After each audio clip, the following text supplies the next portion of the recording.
नमस्कार, मैं हूं सुधीर चौधरी और डीएनए में आपका स्वागत है। आज सबसे पहले हम आपको यह बताएंगे कि हमारे देश में मीडिया ट्रायल कितना जरूरी है।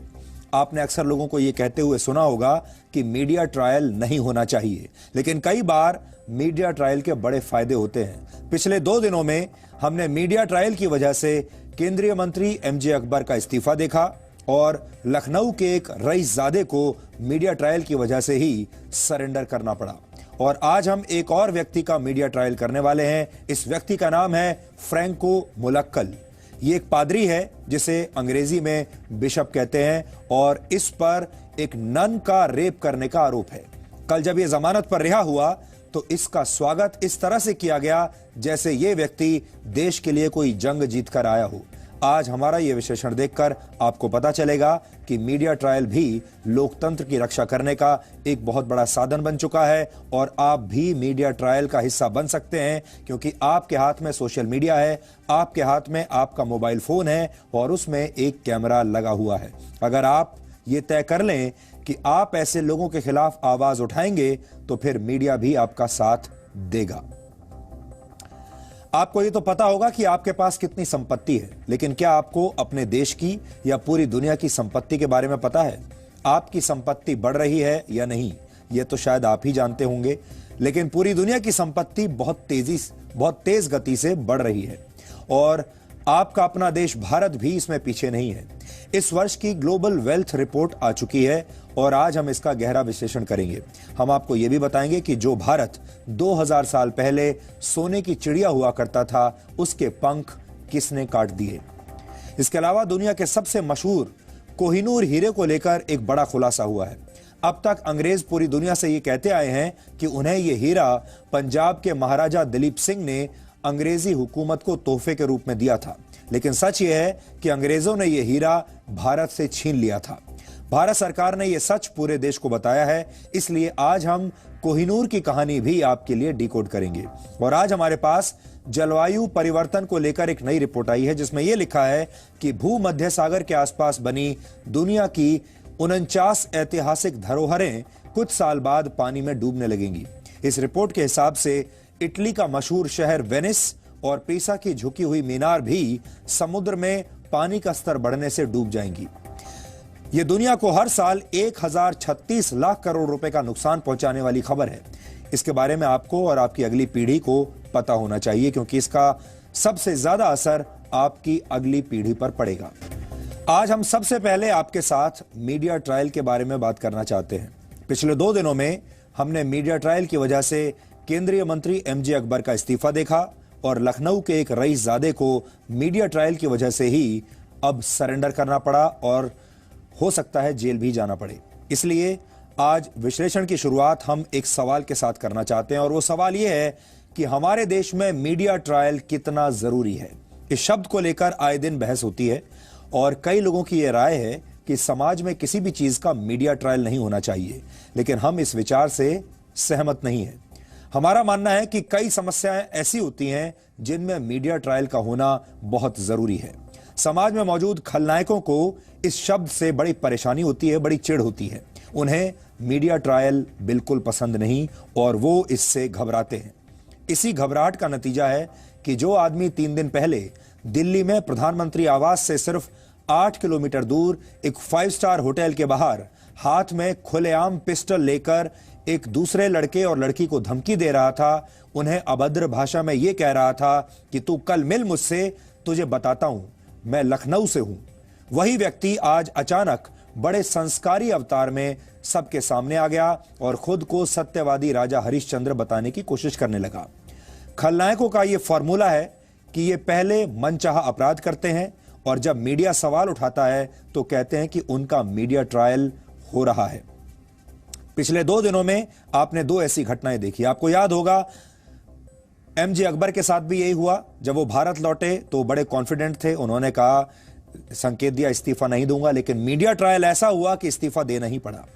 बीएसपी के पूर्व सांसद राकेश पांडे का बेटा आशीष पांडे 5 स्टार होटल में बंदूक लहराने के बाद 3 दिन तक गायब रहा, लेकिन आज वो अचानक प्रकट हो गया। हालांकि इसके लिए आशीष पांडे ने उसी सोशल मीडिया को अपना हथियार बनाया जिसकी बदौलत समाज और सिस्टम ने उसका गुंडों वाला चेहरा देखा था। यानी पहले वो सोशल मीडिया के जरिए फंसा क्योंकि उसका वीडियो वायरल हो गया था, और अब वो उसी का इस्तेमाल करके खुद को भोला भाला और मासूम साबित करने की कोशिश कर रहा है। इस व्यक्ति ने आज ये वीडियो दिल्ली के पटियाला हाउस कोर्ट में सरेंडर करने से पहले जारी किया और ये कहा कि पिछले 3 दिनों से उस बेचारे मासूम व्यक्ति का मीडिया ट्रायल हो रहा है और देश का मीडिया पूरे देश में उसे इस तरह प्रोजेक्ट कर रहा है जैसे वो कोई खूंखार आतंकवादी है।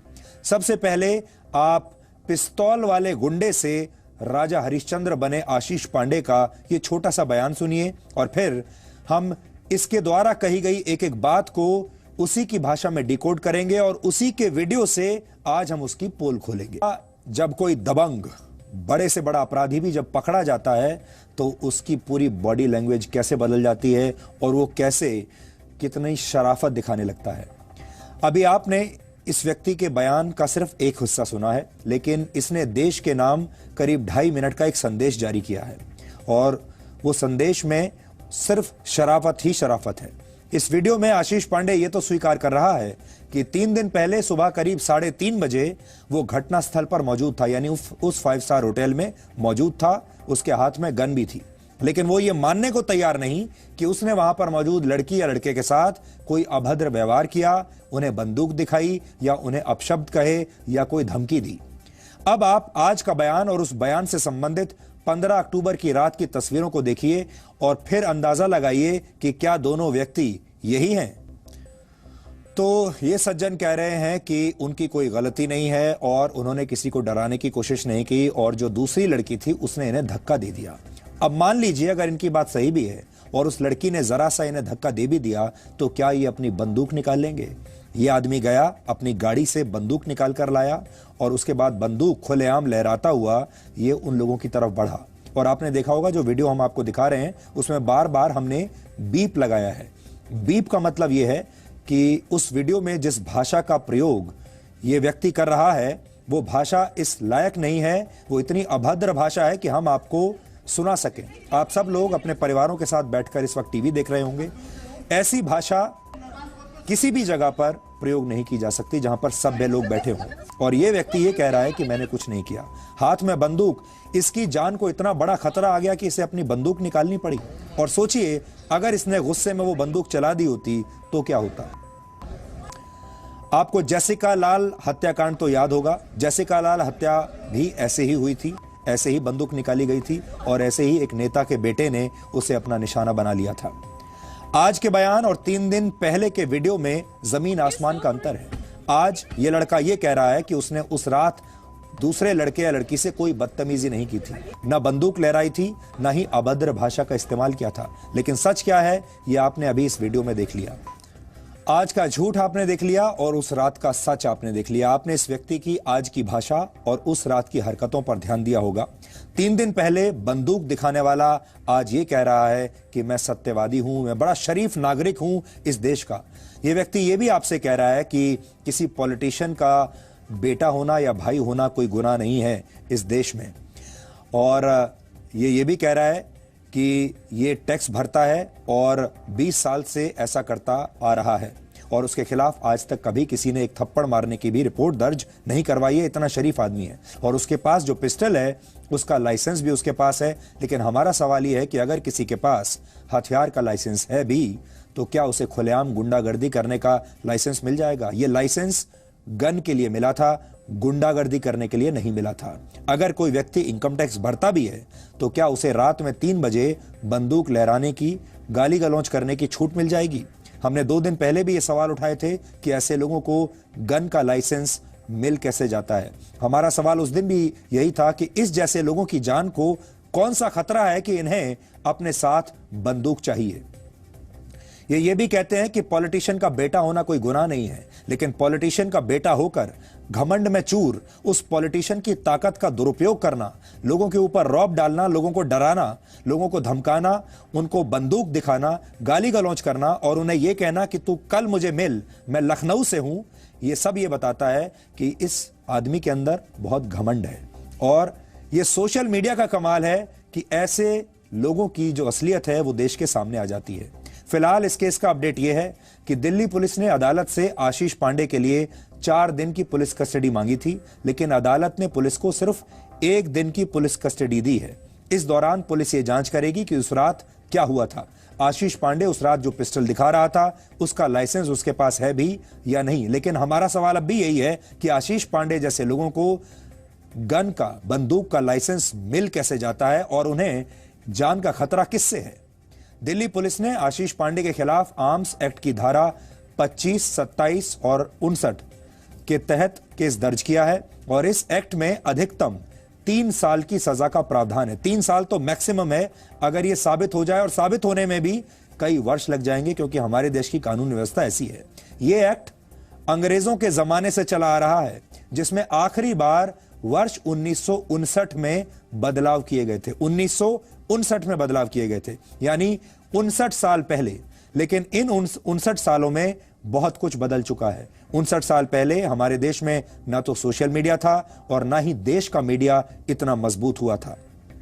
उस वक्त ना तो 24 घंटे के न्यूज चैनल थे, ना फेसबुक था, ना सोशल मीडिया था, ना इंटरनेट था।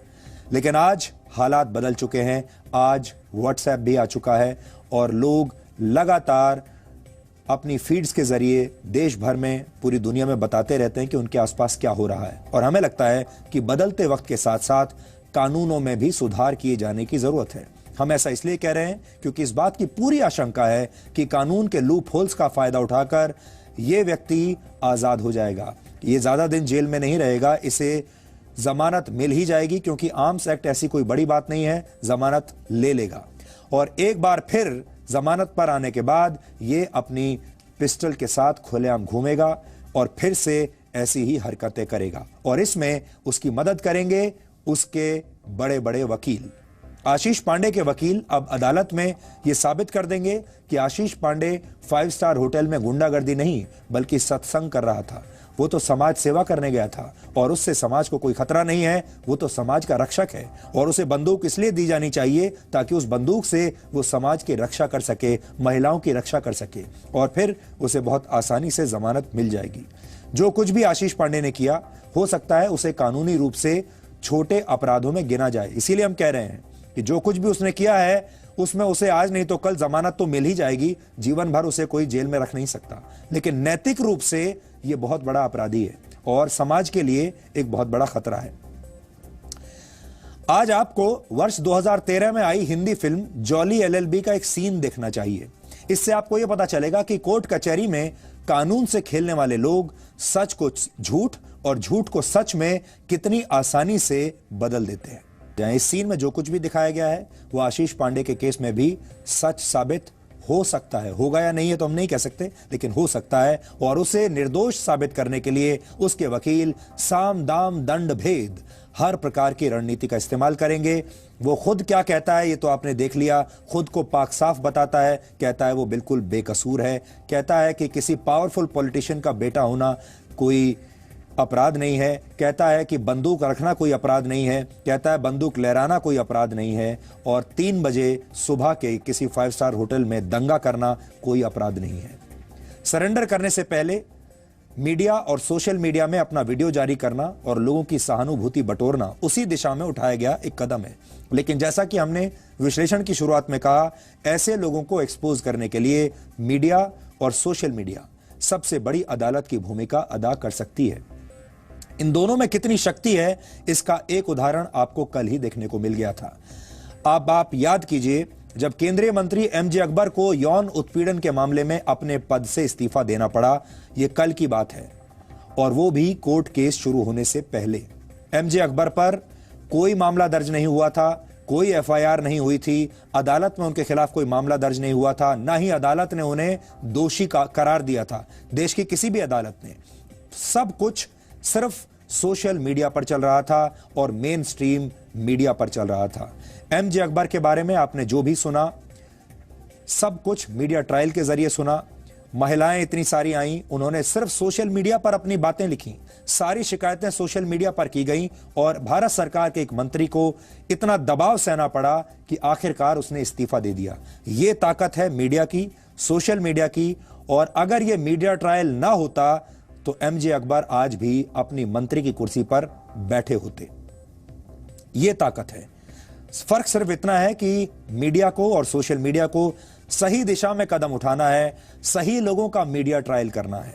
इसलिए आज हम ये कह रहे हैं कि आप सभी को मीडिया और सोशल मीडिया की शक्ति को पहचानना होगा। ये 2018 है, समय बदल चुका है और देश अपनी जो ओपिनियन बनाता है, अपनी राय बनाता है, बहुत कुछ मीडिया और सोशल मीडिया को देखकर पढ़कर बनाता है। ये बहुत बड़ी ताकत है और उसका सदुपयोग हम सबको करना चाहिए।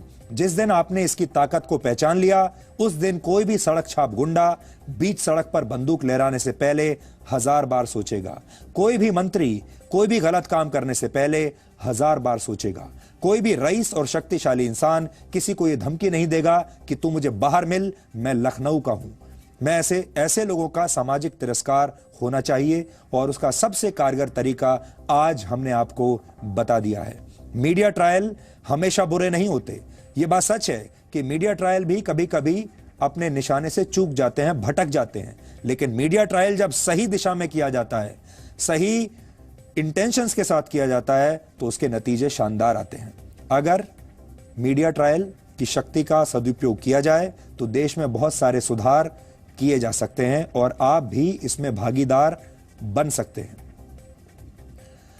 अभी आपने हमारे समाज के भीतर मौजूद एक ऐसे व्यक्ति का चेहरा देखा जो पहले बंदूक दिखाता है, फिर खुलेआम गालियां देता है, जान से मारने की धमकी देता है और बाद में यह कहता है कि मैं निर्दोष हूं, मैं मासूम हूं, मैंने कुछ नहीं किया। लेकिन अब आपको एक और चेहरा दिखाते हैं। ये देश का एक दूसरा चेहरा है। यहां पर आपके चेहरे का मतलब है समाज का चेहरा। यह वही समाज है जो सोशल मीडिया पर मी टू कैंपेन का समर्थन करता है। विरोधाभास देखिए हमारे देश का। हमारे देश में मी टू कैंपेन का जबरदस्त समर्थन चल रहा है। मीडिया साथ दे रहा है, सोशल मीडिया साथ दे रहा है। बलात्कारियों को फांसी पर लटकाने की वकालत हो रही है। कैंडल लाइट मार्च निकाले जा रहे हैं। लेकिन इसी समाज में मौजूद कुछ लोग ऐसे भी हैं जो बलात्कार के एक आरोपी की चरण वंदना करते हैं, उस पर फूलों की वर्षा करते हैं। आज आपको समाज का यह चेहरा भी जरूर देखना चाहिए और आज इस व्यक्ति का मीडिया ट्रायल आज से शुरू। जिस व्यक्ति पर फूलों की यह बरसात हो रही थी, वो केरल की एक नन के साथ यौन उत्पीड़न का आरोपी बिशप फ्रैंको मुलक्कल है, जो केरला हाई कोर्ट से कंडीशनल बेल मिलने के बाद जालंधर पहुंचा था। यह हमारे समाज का मानसिक दिवालियापन है कि रेप के आरोपी के स्वागत सत्कार के लिए बड़े बड़े अक्षरों में हार्टी वेलकम लिखा गया और होर्डिंग्स लगाए गए। ऐसा लग रहा था कि उनके समर्थक फूलों की बारिश करके उनके सारे पाप धोने की कोशिश कर रहे हों। ये तो कुछ भी नहीं था। फूलों की बारिश के अलावा जालंधर में फ्रैंको मुलक्कल जिंदाबाद के नारे लग रहे थे और हम दावे के साथ कह सकते हैं कि आपने अपने जीवन काल में बलात्कार के किसी आरोपी का ऐसा जबरदस्त स्वागत आज से पहले कभी नहीं देखा होगा। जालंधर से दिल्ली की दूरी सिर्फ 370 किलोमीटर है, लेकिन सोचने वाली बात यह है कि कल ही जालंधर से 370 किलोमीटर की दूरी पर मौजूद देश की राजधानी दिल्ली में एक केंद्रीय मंत्री को सिर्फ यौन उत्पीड़न के आरोपों की वजह से अपने पद से इस्तीफा देना पड़ा, वो भी तब जब उसके खिलाफ कोई एफआईआर नहीं, कोई अदालती मामला नहीं और कोई अदालत ने उसे दोषी नहीं करार दिया। लेकिन सोशल मीडिया और मीडिया का इतना दबाव पड़ा कि एमजे अकबर को इस्तीफा देना पड़ा। लेकिन दूसरी तरफ 370 किलोमीटर दूर बलात्कार जैसे अपराध के आरोपी पर पुष्प वर्षा हो रही थी कल के ही दिन। यह हमारे समाज का मानसिक पतन नहीं तो और क्या है। और सबसे बड़ी बात यह है कि इस प्रीस्ट पर, इस बिशप पर किसी ने एक लाइन सोशल मीडिया पर नहीं लिखी, किसी ने कोई मुहिम नहीं चलाई। देश के सारे बुद्धिजीवी, सारे एक्टिविस्ट, सारी महिलाएं, सब लोग चुप हैं। यहां पर एक एक्स्ट्रा विचार यह भी है कि हमारे देश में एमजे अकबर तो बहुत आसानी से ट्रेंड करने लगते हैं, लेकिन बलात्कार का आरोपी ये पादरी इस तरह ट्रेंड नहीं करता। आजकल लगभग हर रोज यौन उत्पीड़न की शिकार महिलाएं मी टू कैंपेन चलाकर अपनी पीड़ा बता रही हैं, लेकिन रेप के आरोपी इस पादरी पर फूलों की बरसात देखकर सब खामोश हैं। न कोई ऑनलाइन जर्नलिस्ट आक्रोश दिखा रहा है, न ही अंग्रेजी के पत्रकार कुछ बोल रहे हैं। बुद्धिजीवी भी शायद वैचारिक अवकाश पर चले गए हैं क्योंकि उन्होंने एमजे अकबर की कुर्सी ले ली। इसके अलावा उन्हें कुछ नहीं चाहिए और यही हमारे समाज की सबसे बड़ी विडंबना है।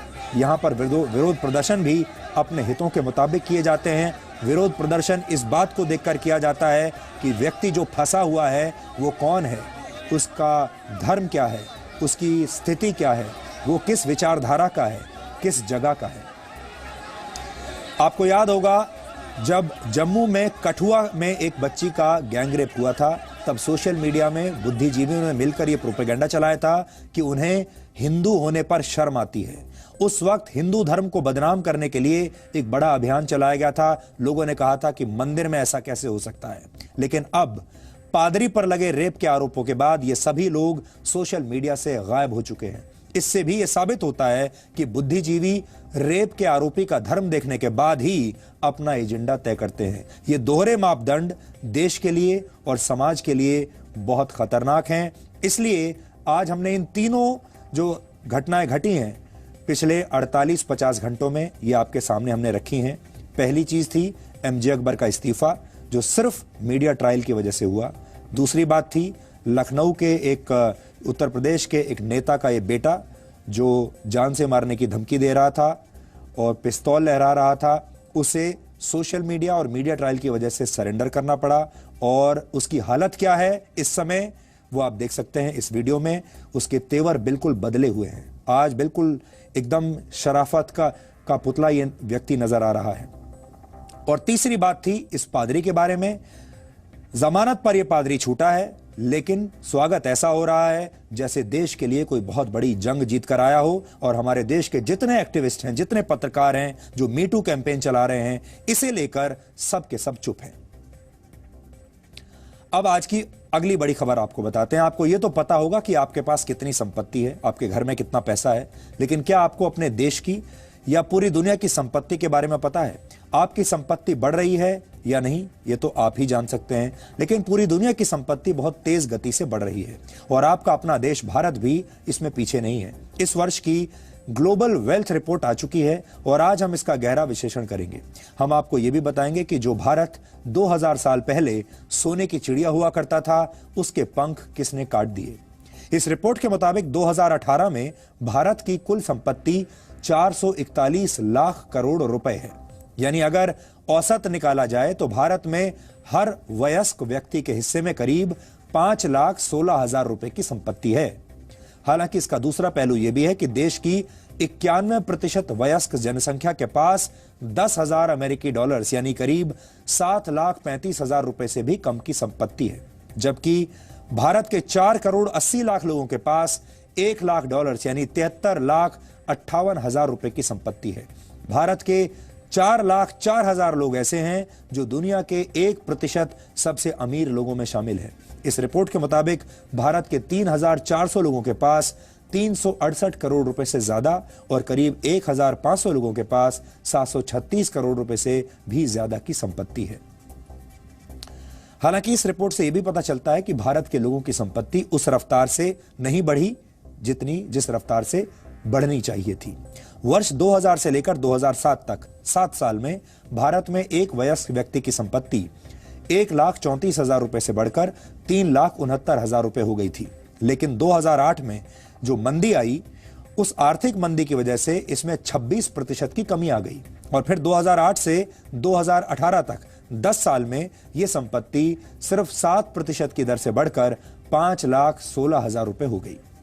इस रिपोर्ट के अनुसार भारत में 2018 तक 3,43,000 करोड़पति थे। सोचिए, भारत में 3,43,000 करोड़पति थे, जिनकी संख्या अगले 5 वर्षों में बढ़कर 5,26,000 हो सकती है। और पिछले 1 वर्ष में भारत में 7,300 करोड़पति बढ़ गए हैं। भारतीयों की संपत्ति सालाना 8% की दर से बढ़ रही है और अगर ये इसी तरह बढ़ती रही तो वर्ष 2023 तक भारतीयों की कुल संपत्ति 441 लाख करोड़ रुपए से बढ़कर 647 लाख करोड़ रुपए हो जाएगी।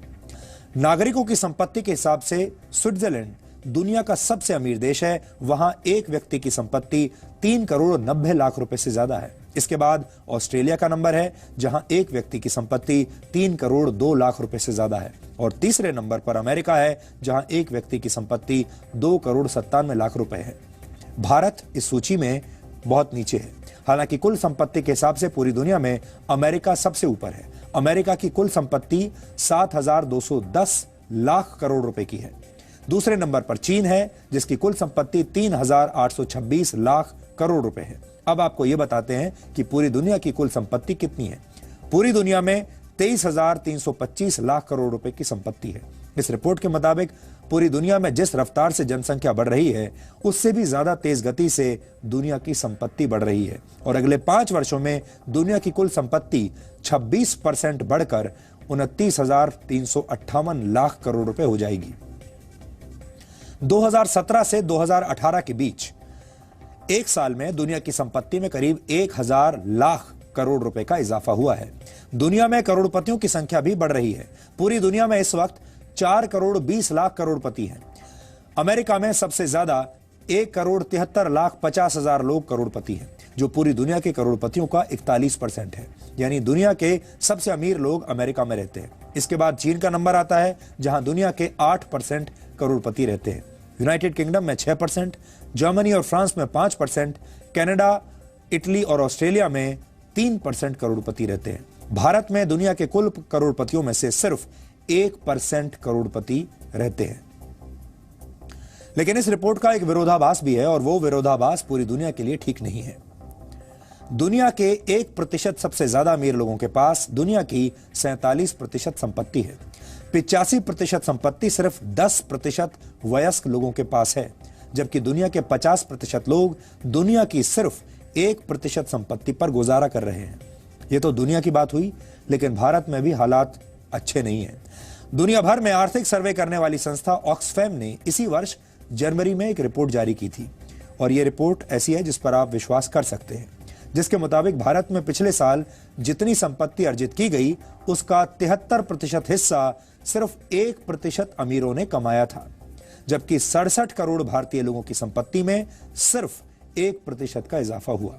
भारत में एक गारमेंट कंपनी का टॉप एग्जीक्यूटिव एक साल में जितना पैसा कमाता है, उतना कमाने में एक मजदूर को 941 साल लग जाएंगे।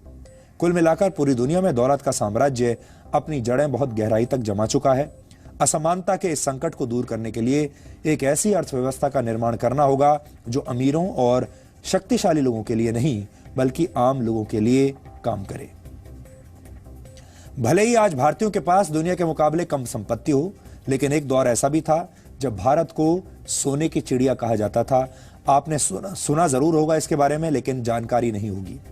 ब्रिटेन के अर्थशास्त्री एंगस मेडिसन ने आंकड़ों के आधार पर एक ग्राफ बनाया था। इस ग्राफ में 2000 वर्षों का आर्थिक अध्ययन है। इस ग्राफ में अमेरिका, पश्चिम यूरोप, चीन, भारत और मिडिल ईस्ट के जीडीपी शेयर को दिखाया गया है। इस ग्राफ में भारत के जीडीपी शेयर पर गौर कीजिए। जैसे जैसे वक्त गुजरता गया, वैसे वैसे भारत का जीडीपी शेयर कम होता चला गया। पहली शताब्दी और उससे पहले का समय भारत के लिए स्वर्ण युग था। यह वो दौर था जब भारत को सोने की चिड़िया कहा जाता था। तब वर्ल्ड ऑर्डर में भारत नंबर 1 पर था, लेकिन जब भारत में अरब और तुर्क सेनाओं ने हमले किए और भारत गुलाम बन गया, तब धीरे धीरे भारत का जीडीपी कम होने लगा। इसके बाद दिल्ली सल्तनत और फिर मुगल साम्राज्य में भारत का जीडीपी लगातार कम होता गया। लेकिन भारत की अर्थव्यवस्था में सबसे ज्यादा गिरावट तब आई जब भारत को ब्रिटेन की ईस्ट इंडिया कंपनी ने अपना गुलाम बना लिया। उस वक्त अंग्रेज भारत को लूट रहे थे और हमारी सारी संपत्ति को ब्रिटेन भेज रहे थे।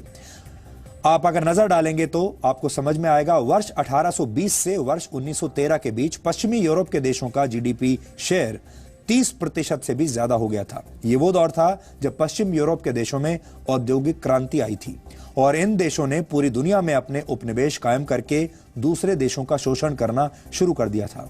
तब भारत और एशिया के दूसरे देशों के जीडीपी शेयर में बहुत ज्यादा गिरावट देखी गई।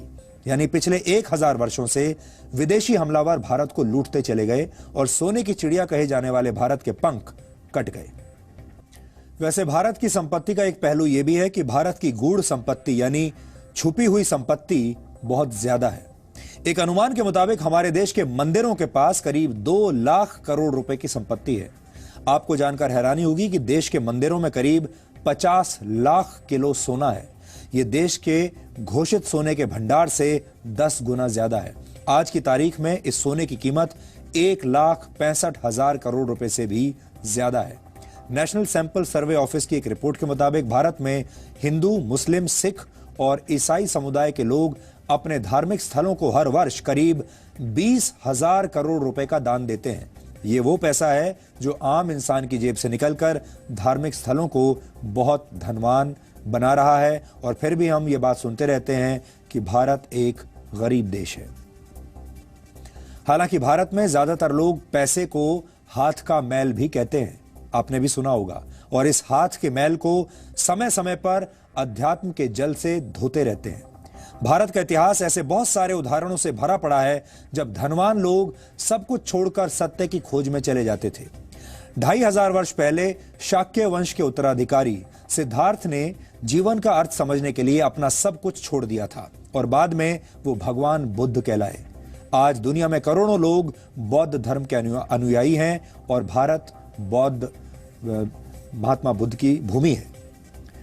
इसी तरह से सिर्फ पिता के वचनों के सम्मान के लिए श्री राम ने भी 14 वर्ष का वनवास स्वीकार कर लिया था और अपना सारा राजपाट छोड़ दिया था। ये सारे उदाहरण आपको ये बताते हैं कि भारत का अध्यात्म, ज्ञान, शांति और त्याग की भावना ही उसकी सबसे बड़ी दौलत है, सबसे बड़ी पूंजी है। लेकिन आज के दौर में भारत के लोग शायद ये बात भूल गए हैं और इसीलिए भारत के लोग न सिर्फ गरीब हैं बल्कि भारत के लोग आजकल बहुत दुखी भी हैं। दुनिया में हर चीज की एक कीमत होती है, लेकिन एक चीज ऐसी भी है जिसकी आज तक कोई कीमत लगा नहीं पाया, और ये एक हीरा है जिसका नाम है कोहिनूर। कोहिनूर फारसी भाषा का एक शब्द है जिसका मतलब होता है रोशनी का पहाड़। कोहिनूर भारत की एक खदान से निकला था। यह हीरा भारत का ही है, लेकिन करीब 160 वर्षों से यह हीरा ब्रिटेन की महारानी के ताज में चमक रहा है। इससे पहले यह हीरा पंजाब के महाराजा दलीप सिंह के पास था। इस सवाल पर हमेशा विवाद रहा है कि महाराजा दलीप सिंह ने ब्रिटेन की महारानी को यह हीरा गिफ्ट किया था या फिर अंग्रेजों से हारने के बाद उन्हें यह हीरा ब्रिटेन की महारानी के सामने सरेंडर करना पड़ा था। इस सवाल का जवाब ढूंढने के लिए एक RTI दाखिल की गई और इसके जवाब में भारत सरकार ने यह जवाब दिया है, लिखा है कि अंग्रेजों से हारने के बाद महाराजा दलीप सिंह को मजबूरी में यह हीरा अंग्रेजों को देना पड़ा था। आप ये भी कह सकते हैं कि भारत ने ब्रिटेन को कोहिनूर हीरा गिफ्ट नहीं किया था, बल्कि ब्रिटेन ने भारत से यह हीरा छीन लिया था। अब आप सोच रहे होंगे कि इन सवालों का अब कोई मतलब रह नहीं गया है क्योंकि इस घटना को 170 वर्ष बीत चुके हैं। लेकिन भारत सरकार का जवाब बहुत महत्वपूर्ण है क्योंकि अब कोहिनूर हीरे पर भारत का दावा और मजबूत हो जाएगा। अगर पंजाब के महाराजा दलीप सिंह ने यह हीरा ब्रिटेन की महारानी को उपहार में दिया होता, स्वेच्छा से दिया होता, तो भारत का आज इस हीरे पर कोई दावा नहीं रह जाता क्योंकि उपहार में दी गई वस्तु पर दावा नहीं किया जाता।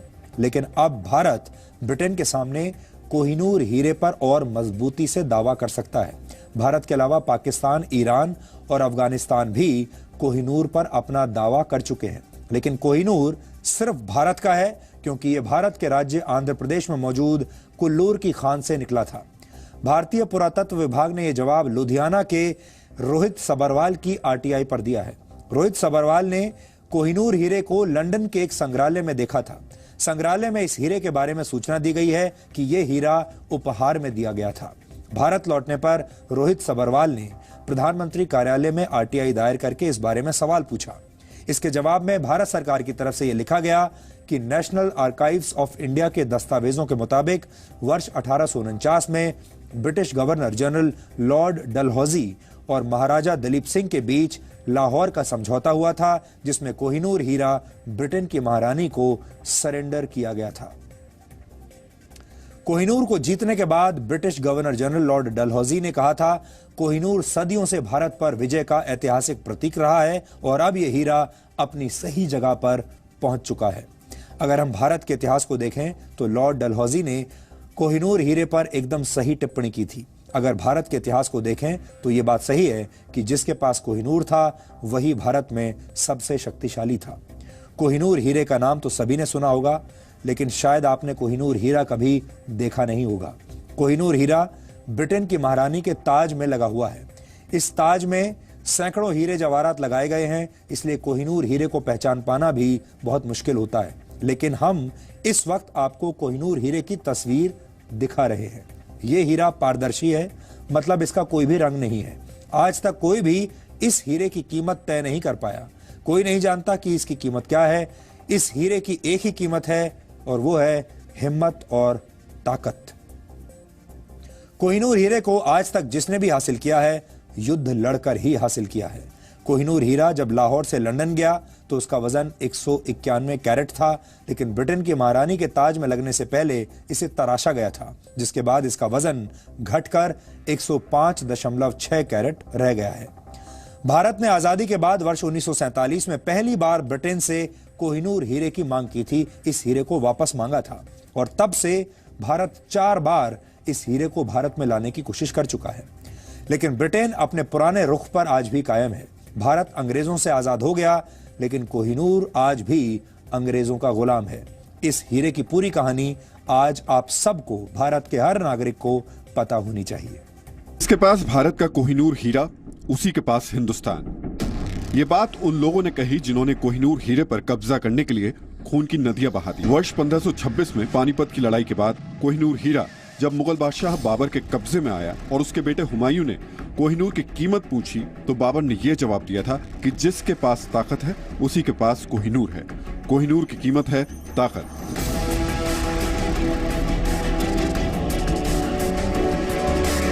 कुछ विद्वान कोहिनूर को महाभारत काल की सेमंतक मणि कहते हैं। श्रीमद् भागवत की एक कथा के मुताबिक सेमंतक मणि की वजह से कई युद्ध हुए, जिसमें भगवान श्री कृष्ण को भी शामिल होना पड़ा था। लेकिन कुछ इतिहासकारों का दावा यह भी है कि सदियों से यह हीरा मालवा के महाराज के खजाने की रौनक बढ़ाता रहा।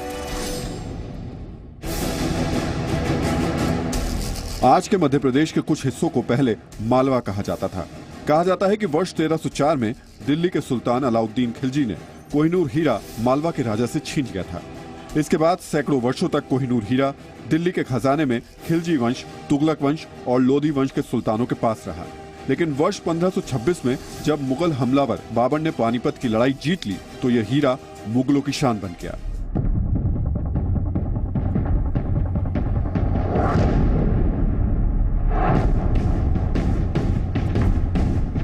पांचवें मुगल बादशाह शाहजहां ने इस हीरे को विश्व प्रसिद्ध मयूर सिंहासन में चढ़वा दिया था। इस घटना के बाद ही मुगल साम्राज्य का पतन शुरू हो गया। वर्ष 1739 में ईरान के हमलावर नादिर शाह ने दिल्ली पर आक्रमण कर कोहिनूर हीरा मुगलों से छीन लिया। वर्ष 1747 में नादिर शाह की मृत्यु के बाद कोहिनूर हीरा अफगानी हमलावर अहमद शाह अब्दाली के हाथों में चला गया। अहमद शाह अब्दाली के बाद उनका पौत्र शाह सुजा कोहिनूर हीरे का मालिक था। दुर्रानी साम्राज्य से छिड़े गृह युद्ध के बाद शाह सुजा को गद्दी से उतरना पड़ा। तब उसने पंजाब के महाराजा रणजीत सिंह से मदद मांगी और इसके बदले उन्हें कोहिनूर हीरा भेंट करने का प्रस्ताव दिया। महाराजा रणजीत सिंह ने यह प्रस्ताव स्वीकार कर लिया। इसके बाद यह हीरा पंजाब के सिख शासकों की धरोहर रहा। तब तक भारत में अंग्रेज धीरे धीरे अपनी जड़ें मजबूत कर चुके थे। उनकी नजर पंजाब और कोहिनूर हीरे पर थी। वर्ष 1839 में महाराजा रणजीत सिंह की मृत्यु के बाद पंजाब में एक गृह युद्ध छिड़ गया।